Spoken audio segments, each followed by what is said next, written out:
Notre pain de ce jour, samedi 18 avril 2020. Thème: Jésus, pourquoi t'étais-tu alors qu'on t'accuse faussement? Matthieu 27, 12 à 14.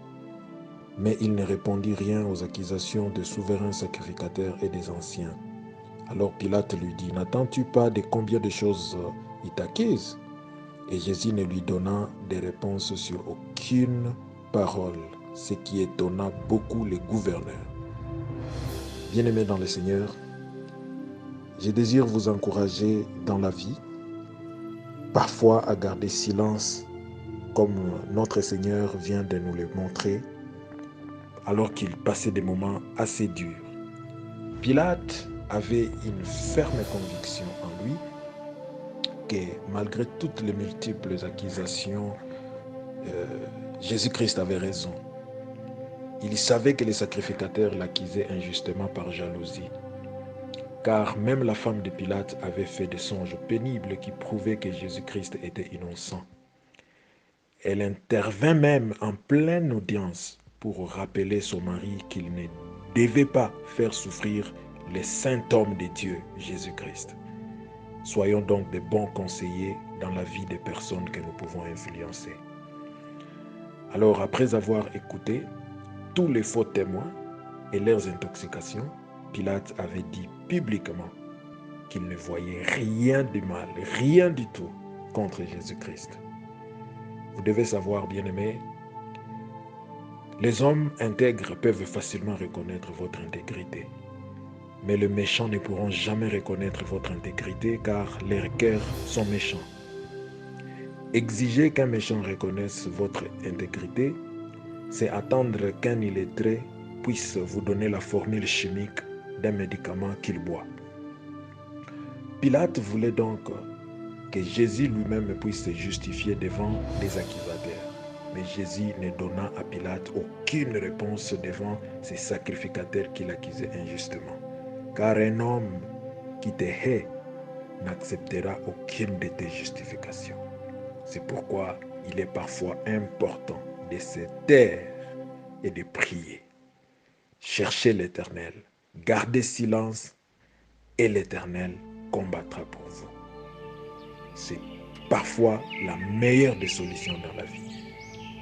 Pilate était très étonné de voir que le Seigneur Jésus-Christ avait gardé son calme et le silence absolu devant de multiples insultes et accusations mensongères contre lui. Jésus-Christ savait que ce qui va se passer tout de suite là, c'est quelque chose qui doit arriver pour qu'il puisse être de loin plus élevé qu'avant. C'est pour cela que nous devons grandir et apprenons parfois à endurer certaines difficultés dans le silence sans pleurnicher ni parler.